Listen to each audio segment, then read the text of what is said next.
Amen. I'm greeting you all in the name of the Creator. Ngithandazi owazalwa nesipho sokwelapha sokusebenzisa nemithi. uNkulunkulu akazange asho ukuthi imithi ayilaphi. Uma engelaphi-ke ngisese kwamlungu njalo. Right. Nansi enye esilapha ngayo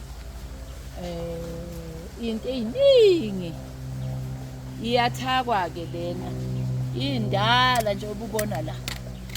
Iyangena ezintweni eziningi, iyangena ekuphiliseni, iyangena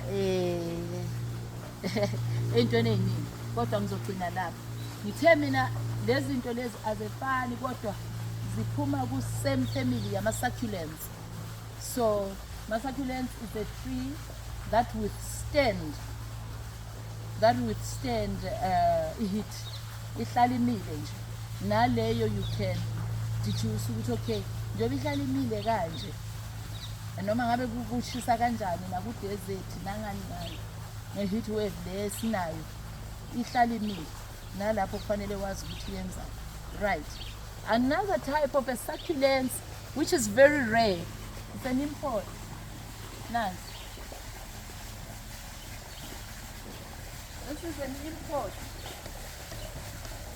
Look where it starts.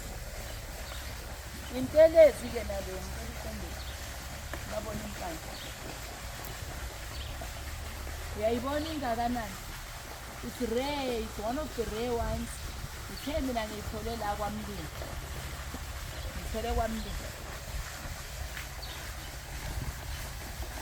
It starts from here. It goes up. It's also a succulent. It doesn't need water. Does not need water to survive. Uyayibona?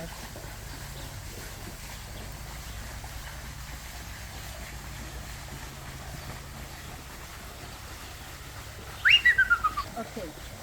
Nalena ke iyasebenza ebuhleni nasebubini.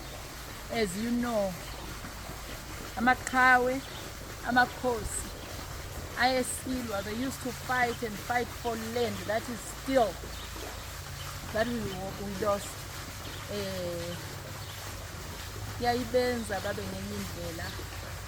Iyangena ebubini nasebuhleni. Right? Ayitholakali kalula kodwa ungacabanga ukuthi ifana naleyo kodwa ayifani. Naso ke our vote